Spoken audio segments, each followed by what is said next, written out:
When you see government getting involved to block or sort of dampen the possibility of expanded historical lenses, that tells you a lot. And it tells you how much is riding on this, right? The education system's the first indoctrination tool of any society because it starts at kindergarten. So now you're shaping and molding the mind as you see fit for the society you want to create. And if you start introducing these things that alter or break the cognitive dissonance that's required for a system like the one that we have to remain, well, now you're talking about global economies that are at risk, right? I mean, it gets deep, man. Like this stuff goes deeper than just white people and black people. This goes into, world governments, world economies.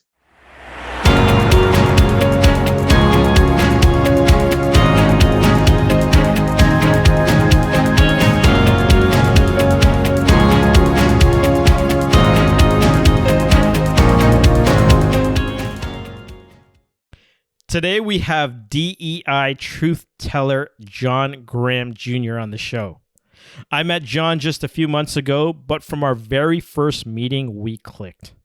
His views on Black America are rooted in historical facts and lived experience, which I'm excited to have him share with you here today. His new book, Plantation Theory, The Black Professional Struggle Between Freedom and Security, has been getting rave reviews. He's also Vice President of Employer Brand, Diversity and Culture at Shaker Recruitment Marketing, based out of sunny Los Angeles, California. John, welcome to the show, my man. Hey, Vic. What's up, man? Thanks for having me. Good, brother. Thank you for being here. I appreciate you. Listen, first and foremost, how's the weather out there? Because, I'm in Toronto. It's cloudy. How is it out there? It's horrible. I mean, sunshine every day, like between 88 and 92 degrees. I don't encourage people to enjoy this at all. Yeah, no, not at all. Not at all. That vitamin D. Listen, we like to go right to the hard questions, my man. And the first one is one that's kind of been sort of sitting with me because it's not my experience, but it is your lived experiences. How would you describe growing up as a Black man in America? Yeah, that is not an easy question. And one that would probably take multiple episodes to really expand on. But I'll simply say, because being Black is not a universal experience, right? It's not every Black person's experience is different. So we are not a monolith, which is the statement that sums that up. What I will say is that I grew up in predominantly suburban neighborhoods based on my parents' successes in corporate spaces and in entrepreneurial ventures. The challenge with that, right? While it's not the movie script version of being Black and male in America, it comes with its own challenges when you're in proximity to dominant culture and you are obviously the visible minority daily. So I tell people I was one of maybe 6 Black students in a school of 800 in high school. I remember getting asked why I brush my hair, or can I touch it? It feels like Brillo, or, something I talk about in the book, arguing with, a recent college grad, a white girl who couldn't understand why I would have chosen to go to a historically Black college when she couldn't accept that I was Black. She just wouldn't believe it.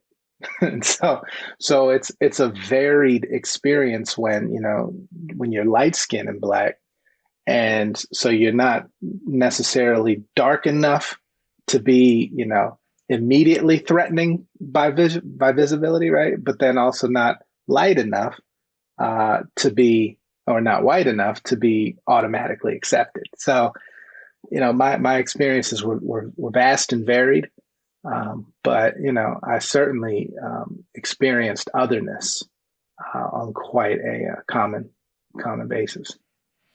You bring up an interesting point that I've always sort of wondered about, and I've witnessed, is that not Black enough. Because even though you are black, you identify as black, you know, people who are darker skinned might say, well, you have it better than us.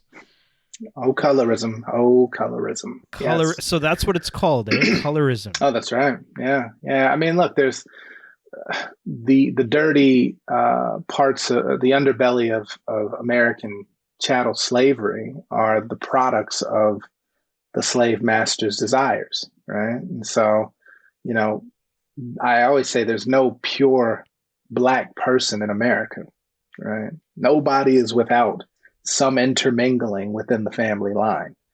The question is how dominant the gene is, how progressive it became over generations. So it's yeah, I mean, there was literally tests and requirements or criteria to determine whether or not you were white, right? And they would the U.S. was it's the U.S.'s instance of slavery or chattel slavery is called the peculiar institution, and not just because it was vastly different than anything the world had ever seen in terms of chattel slavery, but also to the extent that they went to classify those who were other than white. I mean, they went down to like 164th, or 132nd of black blood in your gene pool, right? And they didn't have like 23andMe to prove it at that point. It was like, let me just you're too dark, right?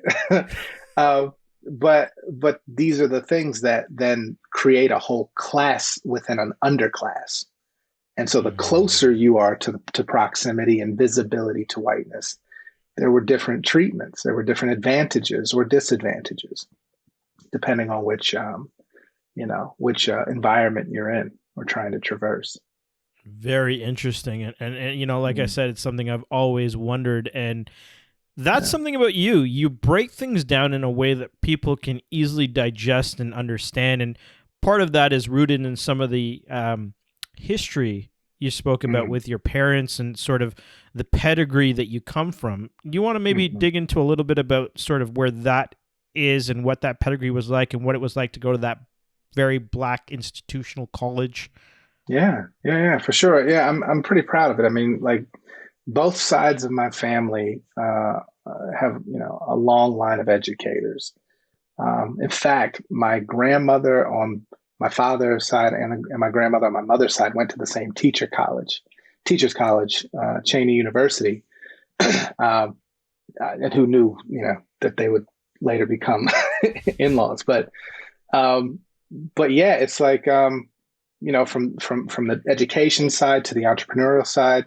My father's grandfather on his mother's side owned like 150 properties in Philadelphia at one point, right? And so in a time where he couldn't actually be the one as the face of ownership, right? He had white patronage to sort of get these deals and so forth. And then on my mother's side, coming from a long line of lawyers and law enforcement, and her father, my mother's father, was the first black police officer in a town called Westchester in Pennsylvania. And so like there's all this rich history. Now there's also the fact that my great grandmother, my father's grandmother, and her husband moved from Georgia during the Great Migration to move to Pennsylvania outside of Philadelphia. And so the history that they were leaving behind, or the reality that they were trying to get away from, is also part of my history. So, the stories I'm still learning, right, and sort of trying to put the pieces together in my ancestral past. But I draw on those experiences and those stories that I was fortunate to hear firsthand from my grandparents and my great grandmother when she was still living. So my choice to go to an HBCU after being in predominantly white schools was a no-brainer. It was the only school I applied to when I went to Lincoln University.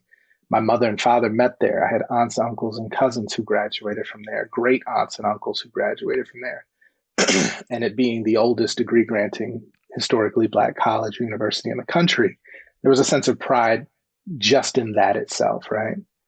And so getting to a point where you look around and you are the majority, right? There's this unspoken and often reinforced requirement of excellence and a freedom to fail without it reflecting negatively upon your entire race. Like it's an experience of healing and validation and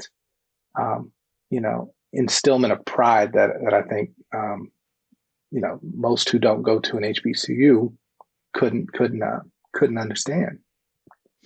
However, there's also this notion that going to a historically Black college or university doesn't give you the advantages of going to a historically white institution because you're not in proximity to dominant culture. You don't learn their language, the ways in which they communicate, their value systems, all of these hidden realities that you will need once you step into a corporate environment. So there's always discussion or debate around that. But I very much value my time at Lincoln. That's amazing. It sounds that, like you said, there's tremendous pride in being able to represent that institution. And yes, how has that shaped your way of thinking? Because, once again, we talk about diversity of thought, right? How has that shaped your way of thinking and viewing the world? Oh, man. So I went into college as a computer science major. I knew that I was going to be doing 3D graphics and animation, some Pixar or whatever. And this is 98. Okay. I was deep in it. And my first semester, freshman year, we had a mandatory class called the African American Experience. It was then for the first time that I had learned that Africans were traveling to the Americas thousands of years prior to the Europeans discovering anything.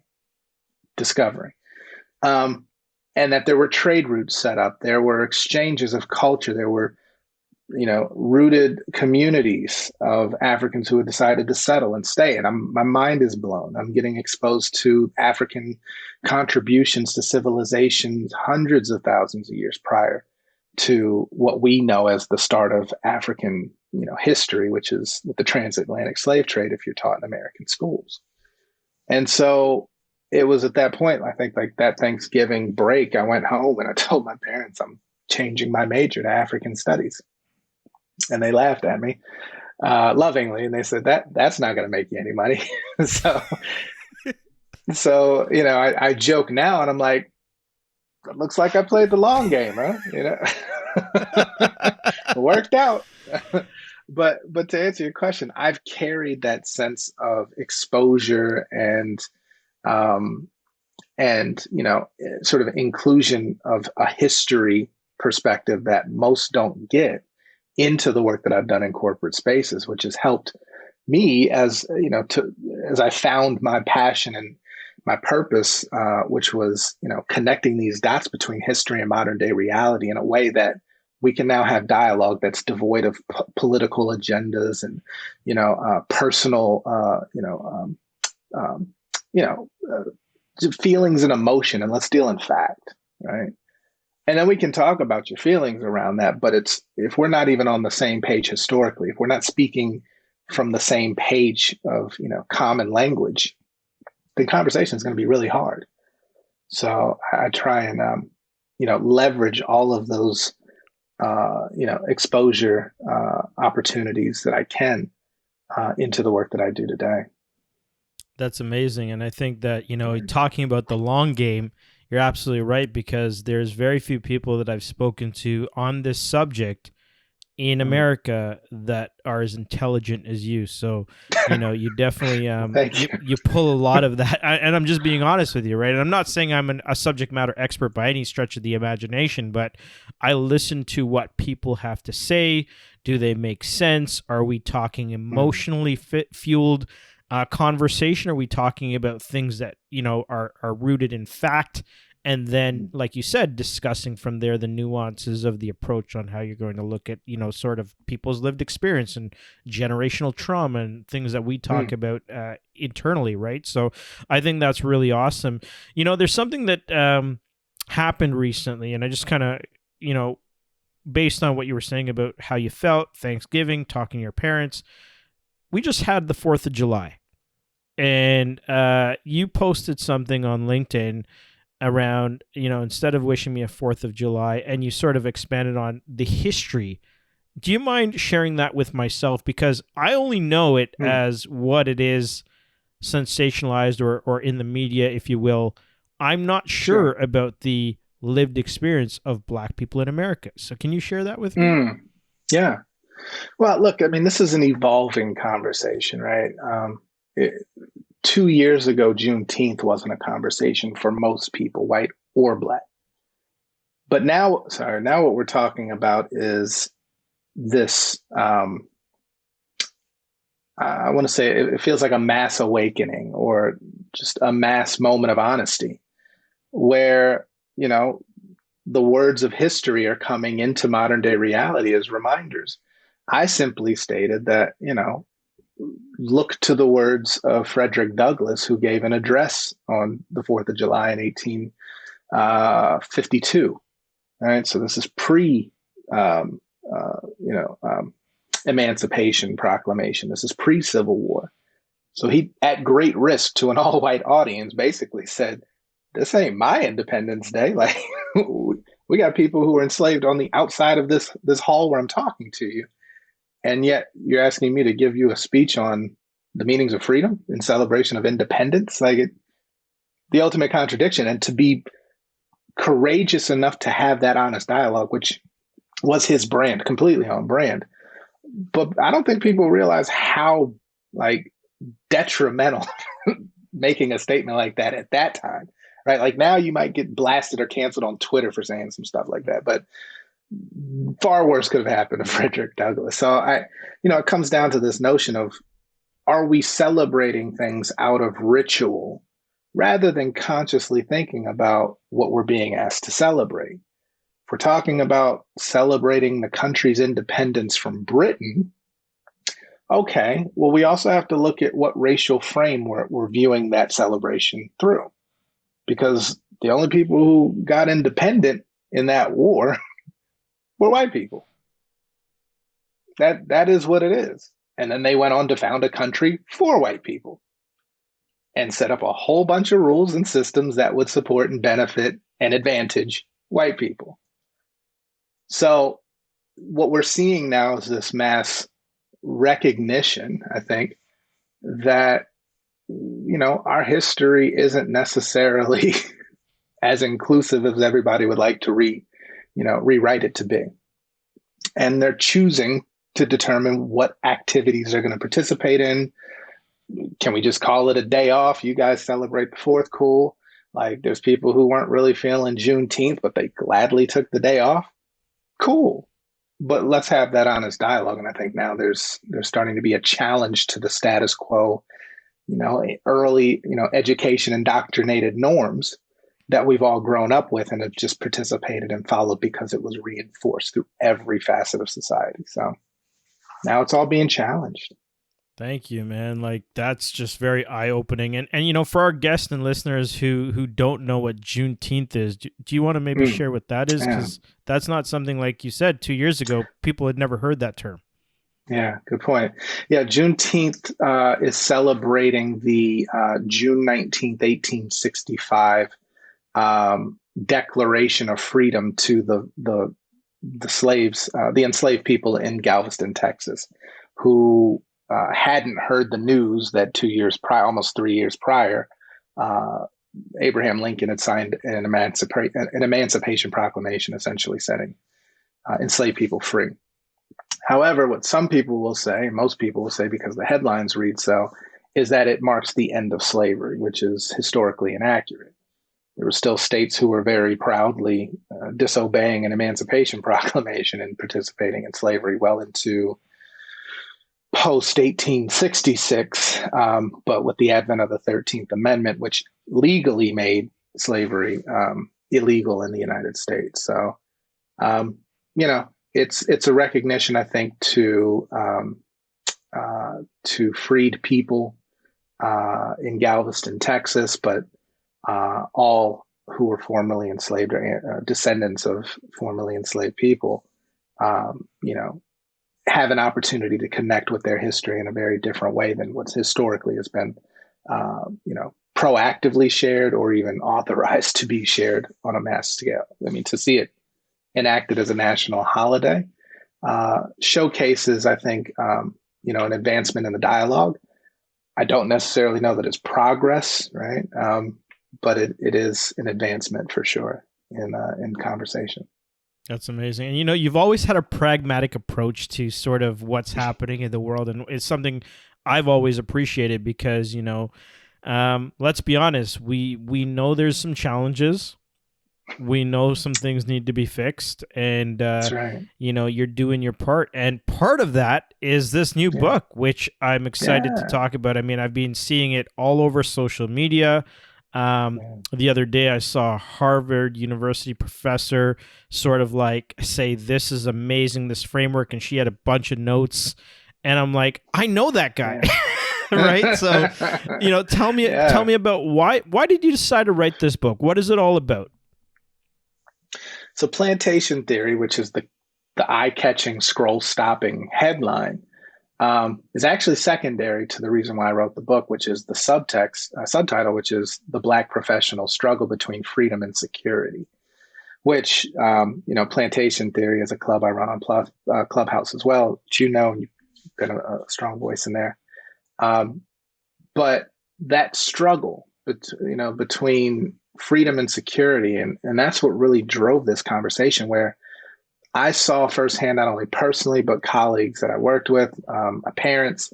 My parents are actually a great example of this, where their successes, their excellence, the passion that they brought to the work, the rigor and expertise that they brought into these corporations, didn't fully present them with the opportunities or the outcomes that their white counterparts saw for doing far less. And so when you know this, when you know that there's so much more you could be doing beyond your job description, and all you're asking for is the opportunity to craft, to shape, to build something within the auspices of a corporation, but that ability is curtailed by how your manager feels about you, or whether or not they want to lose their top performer because now who are they going to rely on to look good? Or they just don't believe that you should be elevated, right? Whatever the whims are of that manager determine your ascension capabilities, right? Versus, what if all of that passion, perspective, expertise, sauce were thrown into your own endeavor? Well, now that begs the question, okay, are you prepared for what freedom actually means, and the full autonomy and control of one's destiny, and the responsibility that comes with that, right? That lack of security for freedom. So, it was this constant battle that I would have within corporations, because I was always brought in as sort of the unicorn to come in and change the face of employer brand, or, add an authentic patina to a company's, talent attraction strategies.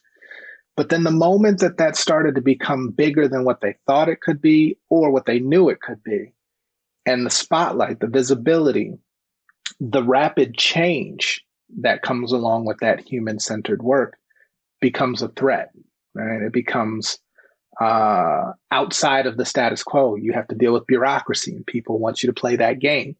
And to advance, the expectation is that you fall in line. But I'm like, wait, do you want change, or do you want, a variation of the same? Because there's a difference.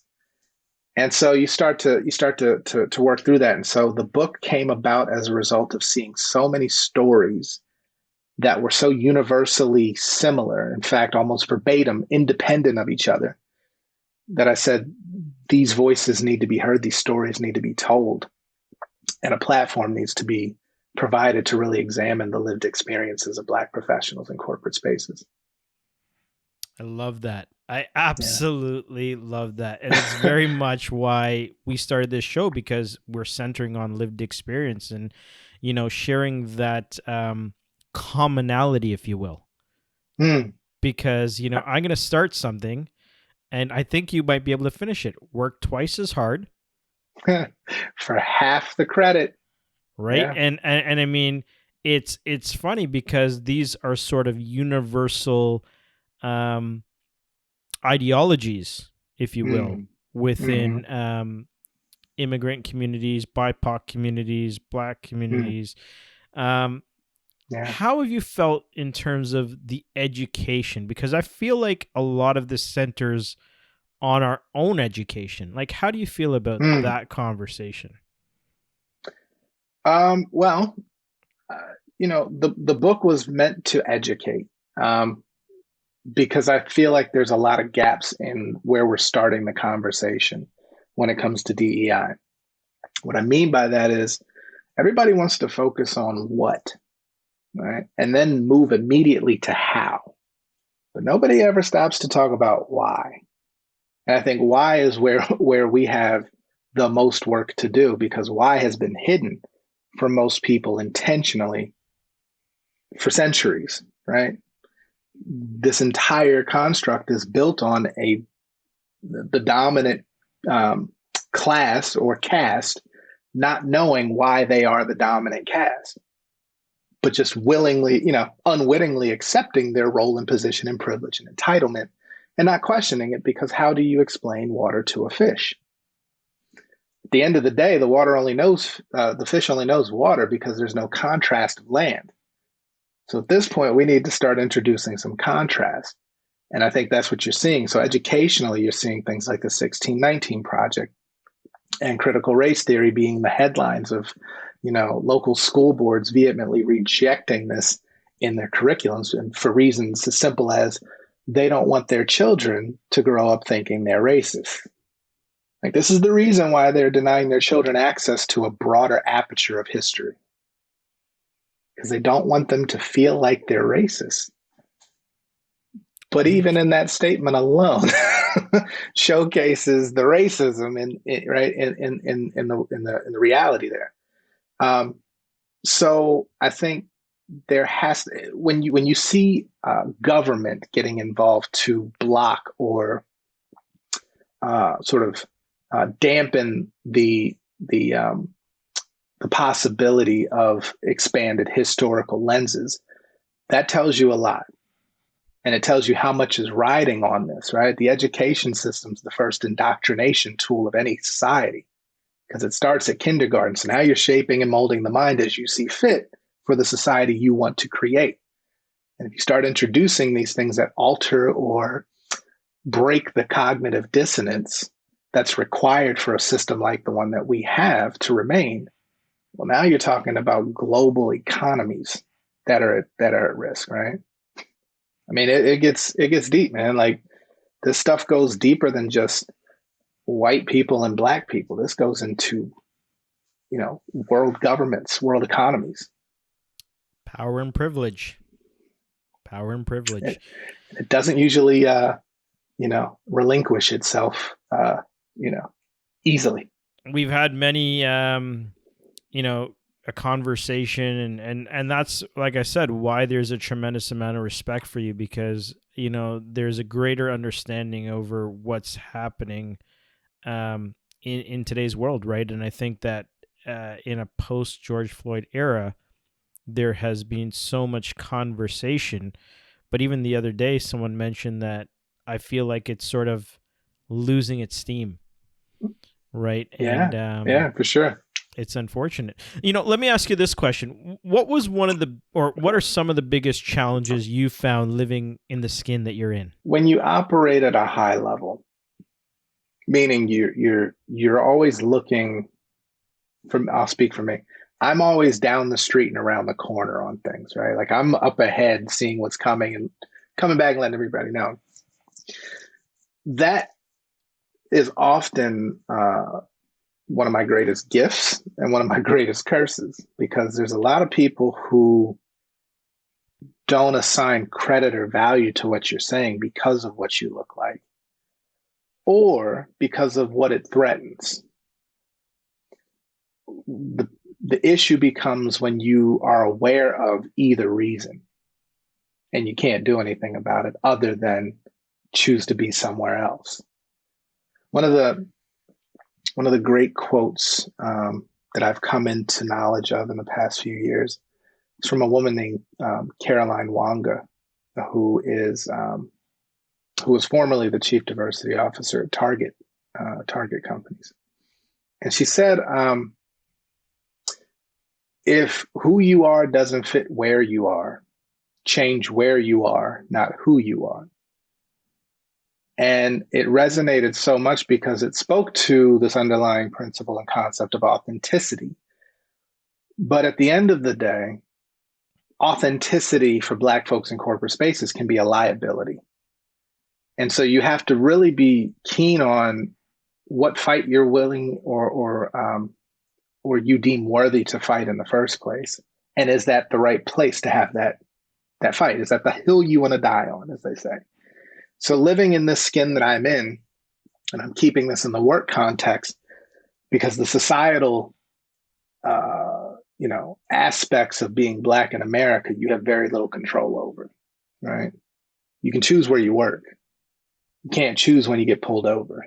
You can't choose when you're profiled in a store. You can't choose when, right, all of the things that we know happen.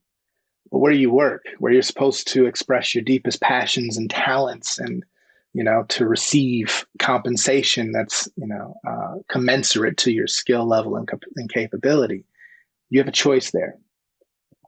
And so I think the most difficult part about that is when you're very much aware of when the slights are happening, the dismissiveness, the dehumanization, and you have no recourse other than to find a new place to be or go create your own.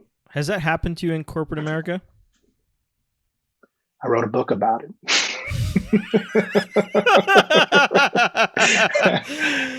How did that make you feel? I think so, yeah. and how did that make you feel?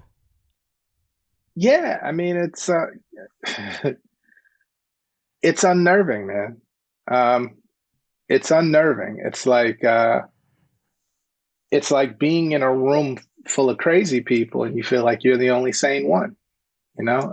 It's like, it's even worse. It's like, that dream you've had where you feel like you're yelling at the top of your lungs and nobody can hear you, or you're trying to run away from something, but as hard as you run, you're like not moving at all. It's like that. It's thinking. I mean, this is something that we uncovered in one of our clubhouse rooms that ended up being a 3-part series called "The Hidden Language of Corporate America." Like, we are showing up to a game of baseball and prepared to play a game of checkers. Like, they're not even in the same realm, right? Like, you're entering these spaces thinking that it's really about your credentials or your schooling, or your ability to communicate directly and clearly, or to collaborate and bring people together. And I'm like, if that were the case, then you'd see a lot more advancement of people who are the most credentialed in this country, who are collaborative by default based on African ethos, right? Together is the default versus individualized. So it's like, at some point you're like, well, wait a second, I'm doing everything that you're saying to do. The problem is there's a difference between what they're saying and what you're hearing. And so this is that cultural gap or cultural disconnect when you have people living in two different racial realities trying to work towards one mission or one goal of a company. We aren't even addressing these things in DEI right now, right? At least the majority of DEI practitioners aren't even starting there. We're starting at unconscious bias and teaching, the majority culture to be empathetic. Right. But we're not even talking about the unacknowledged or unknown ways in which we communicate that are diametrically opposed. And one of the things that you brought up is really just sort of credentials and feeling like you should be on the same level, but because of whatever societal constructs or organizational constructs are in place, mm-hmm. you don't have that same opportunity for advancement, and possibly why that quote came from that colleague at Target, right? Where it's like, you might have to just change the place you work. And I know that you work at a wonderful firm right now who's really trying to change the narrative. That's right. You That's want to right. tell me a little bit about that?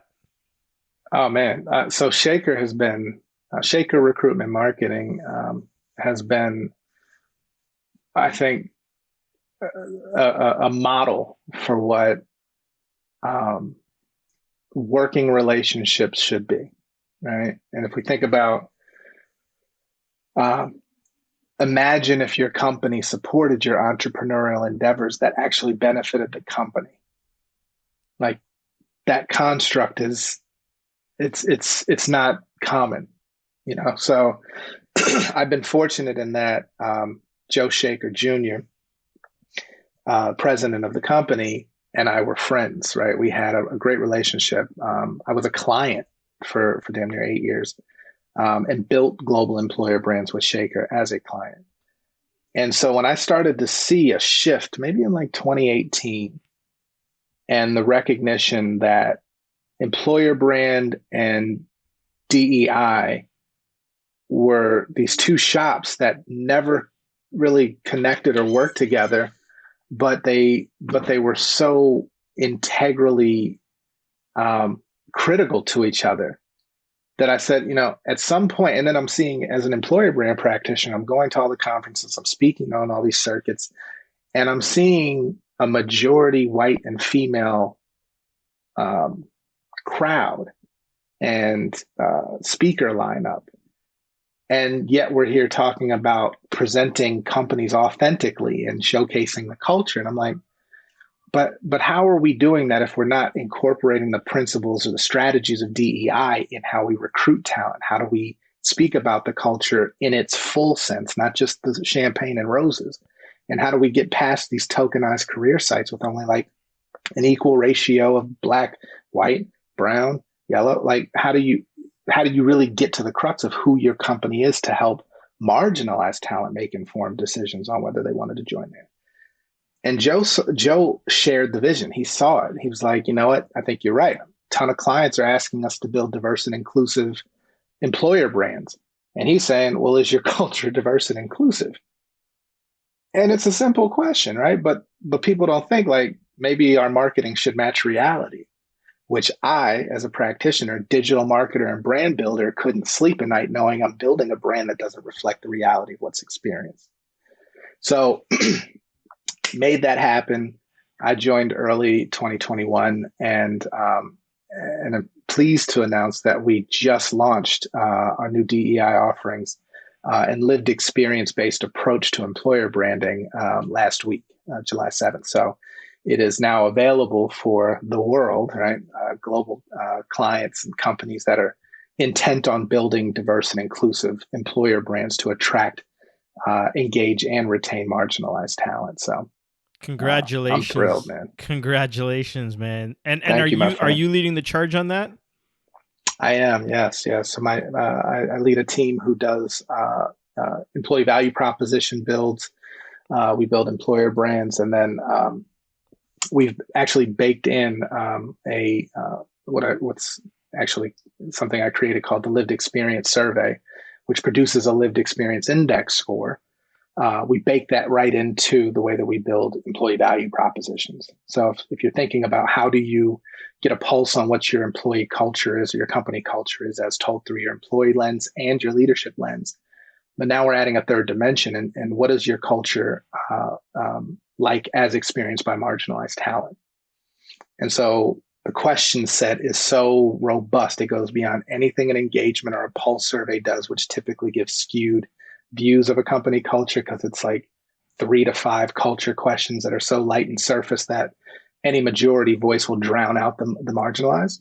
This actually puts the marginalized experience in context to a majority experience. And now you have a number out of 100 that will determine where you fall on your lived experience. And you can use that as your benchmark now to see if, in fact, your DEI initiatives are really working, number one. But then number two, it'll help position your employer brand in a more authentic and culturally honest and appropriate manner to showcase not only what you're doing or where you are as a company. Your score might not be great, but now you can lean into that and showcase what you're doing to build upon that score and why it's important that you bring in, right, the right talent to help the company move along in its goals. So we're excited about it, man. When do you sleep? Sleep, sir. What is that? Oh my goodness.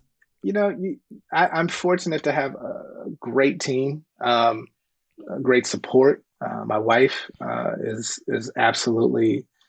I really married up. Let's just say that. But yeah, you still find the time, because at the end of the day, man, like you can't. This work can consume you. It can. I was told by a very good friend of mine who's the chief diversity officer at a very large brand. She told me like 7 years ago or 8 years ago, when she got into this work, that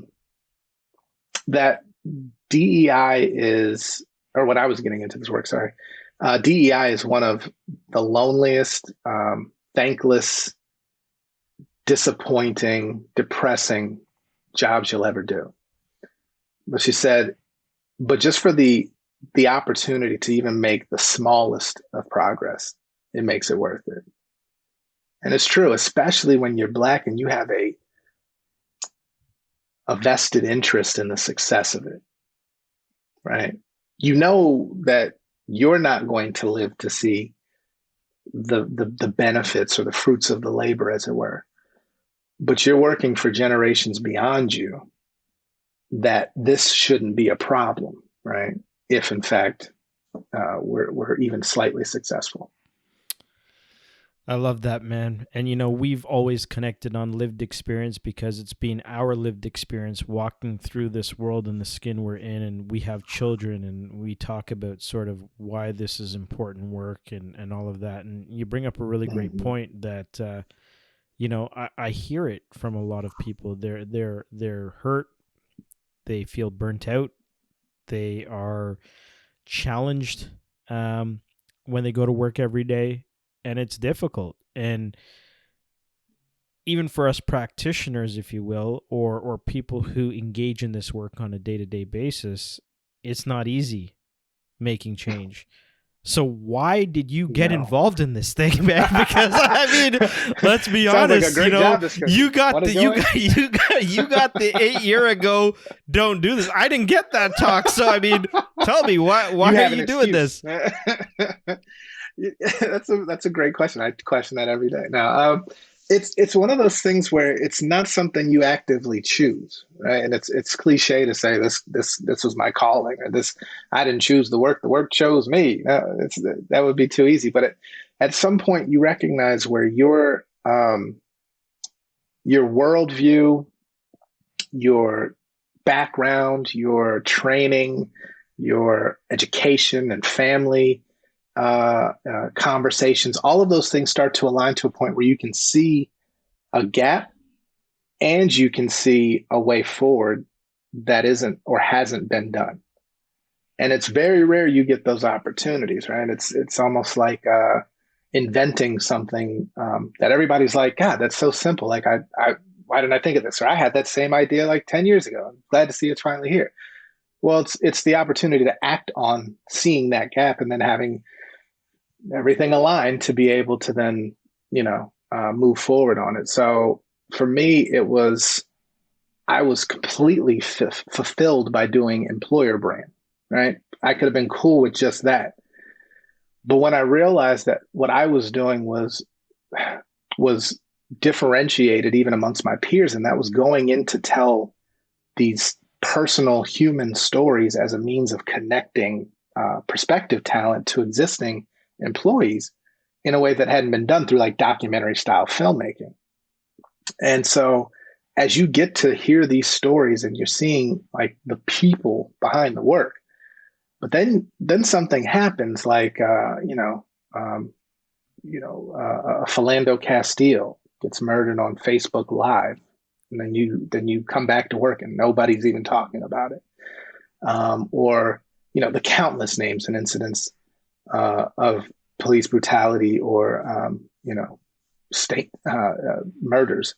And nobody's fazed about these things except for the particular community who's targeted. And so you're like, okay, well, how can I now have people telling these stories, which, you can hear their backgrounds, where they're from, what adversities they face, and then their professional story. But you're not really telling the whole story, right? And this notion of bring your whole self to work kept ringing in my head as, sort of this misnomer, right? It sounds great, but the more and more you step back and look at it, you can tell which racial frame or which racial reality that statement is being made, right? Because bringing one's whole self to work really depends on if your whole self will be accepted. And for me, it was like, I don't want to sell false narratives. I'd rather work with companies who are intent on leaning into their deficiencies in this space, especially, post George Floyd, where every company on the planet was making commitments, right? Grandiose commitments, throwing a ton of money at the scenario. And then like 6 months later, it was back to business as usual, or even sooner. 6 months is probably conservative. But it's, so for me, the long-winded answer is, I saw that I had the ability, I had the support, and took a risk, right? I left a corporate job to go be a consultant and go build something that hasn't been done. And so you trade a little bit of security for freedom. Now, where I've by no means solved for that struggle, right, between freedom and security, but I think I found a really good balance. And sometimes in life, that's what it's about, right? I mean, you don't necessarily get fully what you're after, but it's moving closer towards those goals and dreams and the things that you're trying to put together for you and your family, as well as for the community, and engaging in meaningful work, which I think is really amazing. There's something that I saw the other day, and it just sort of, I'd love to get your take on it, man. So if I'm going to say this, I want you to complete it with your thoughts. Dear white people. Dear white people, I would love for you to examine the sources of your insecurities. I would love for you to understand your history of insecurity and what that's meant for the world. I'd love for you to really dig in and hold a mirror up to your current insecurities and how they manifest. And I'll stop it there. But the reason why I say that is because you and I have talked about this. I don't believe in white supremacy, but I do believe in white insecurity. And when you're a student of history, you understand that insecurity was the driving force behind colonization, right? From the earliest doctrines in the 1400s, food insecurity, health insecurity with plagues, resource insecurity. Europe wasn't producing that much. Power insecurity, religious insecurity, you name it, created a foundation for all of these activities of aggression and dominance. And so now, as we fast forward to a modern day, before I even come to modern day, you think about what spawned out of those insecurities was the embrace of Chinese technology and gunpowder, and creating new weapons to make killing more efficient at a distance. So now you can dominate faster without losing as many, soldiers, right? And that technology, which was superior to anything at the time, Sven Lindquist, who wrote the book Exterminate All the Brutes, suggested that it was this embrace of superior technology that falsely made those using it think themselves superior. And so when you think about that, and now this domination based on, arming boats and ships and attacking from sea to land, and becomes the foundation of aggression expressed through insecurity. Now you build constructs to protect all that. Now you've got a military industrial complex that's unmatched in the world to protect the insecurities. You've got corporations and CEO C-suites executives who won't allow certain people to rise up to the ranks because it might expose their insecurities. And so Insecurity triggers fragility, which leads to rage. That is the formula. And this is what I want white people to examine. So you're going to get my show shut down before we even get started, right? Questions. These are private conversations we've had, my friend. Hey, man, shoot. Listen, you know what? No, listen, and that's why we're here. We're here to open the dialogue and share conversation on just that, lived experience, right? So I appreciate your honesty and sharing so forthcomingly. How do you think, John, that we can move closer to a society, or move to a society where we, I'm losing my thoughts. It's just so good. How do you think as a society we can move closer to a culture of belonging and respect? I don't think belonging is the right word. Okay. And it's no knock to you. I think it's a word that has become increasingly buzzy and trendworthy. But belonging in itself has a different connotation when you speak to a Black person. At some point, we belonged to other people. Belonging is an ideal of acceptability, right? Of acceptance. And that always has a power dynamic. Who chooses whether one thing is acceptable or not? I think at some point, we need to be okay with each other's existence and humanity. First and foremost, we need to be able to on both sides, no, not on both sides, no statement after that, never mind. We need to first acknowledge the lack of empathy and the ongoing trailing effects of what 450, 500 years of not viewing a particular group as human has done, right? What are the modern day realities of somebody who goes into a store and sees a long line and jumps right in line? It's, oh, I'm sorry, I didn't see you standing there. That's a lived experience. I'm 6'3", light skin, and not quiet. You don't even see me standing there, right? So there's these seemingly innocuous or innocent omissions of humanity that go on daily. So as we think about what does the future look like, let's start with addressing the ability to be empathetic at a core level by acknowledging somebody else's humanity. And there's still a huge challenge there. I mean, if you really think about it, Vic, what is DEI as a practice other than to teach empathy and to see people as human that are other than the majority? I like it. That's what I've reduced it down to. I like it, man.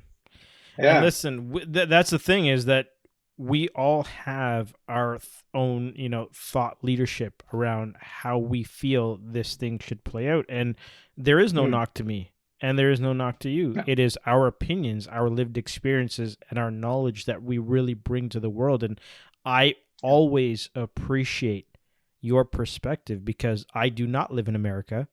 I live in Canada. I am not Black. I am brown. And to give you the floor, to give you the mic, and to listen empathetically to what you have to say is how we move closer. Right? Yeah. And I respect you. I respect your opinion and everything that you've done for the community, for DEI, and moving closer to people feeling respected, because you deserve the respect. Listen to what you've said. You have Harvard University professors creating like mini syllabuses off of your book. And that is the voice of John Graham Jr. Where can people find you, my friend? I'm everywhere, man. I've achieved social media omnipotence. I'm on my main social drug of choice is LinkedIn. So you can always find me there. Clubhouse for sure. The book available everywhere books are sold. If you want to support the author directly, plantationtheory.com is your direct way.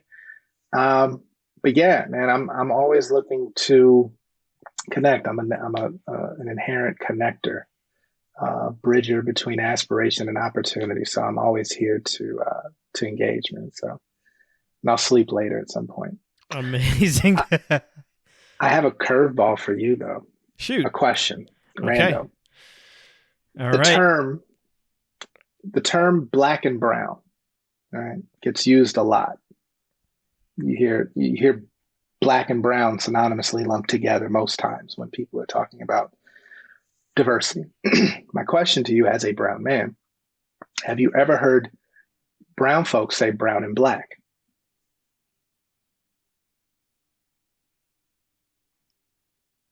No. Okay. And I know you're an N of one, but this is a theory I'm rolling around in my head, and again, challenging our automatic behaviors and statements that we say, without really consciously thinking about it. And I've thought about that, and it's been growing as as something. I don't want to say a trigger, but something that gives me pause when I hear it, because I notice that black and brown are always put together, but brown and black not so much. So I don't know what's there. I don't even know if there's a there, but I figured I'd ask you because if anybody you know.